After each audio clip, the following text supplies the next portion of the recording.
চলছি গভীর জঙ্গলে, এখন প্রবেশ করেছি মধু সংগ্রহ করার জন্য।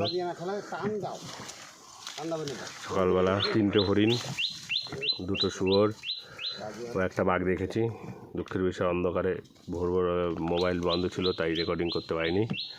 চোখের সামনে বাঘ দেখা, ভয়ঙ্কর বাঘ, কিন্তু মানুষকে দেখে ওরা ভয় পাচ্ছে। আমাদের ভুল ধারণা ছিল, কিন্তু ওরা উল্টো মানুষ দেখে পালালো।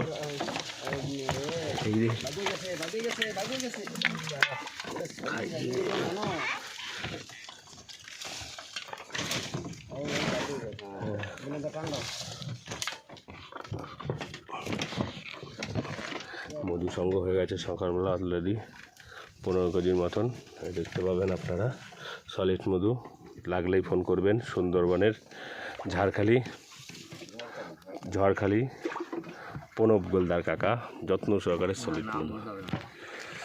এই যে আমাদের ফুচকাওয়ালা রাজু, মুখোশটা পার ভাই, এই যে মুখোশ।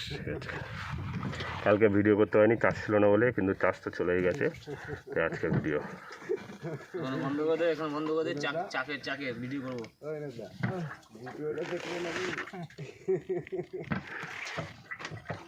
চাকের ভিডিও এই জায়গায়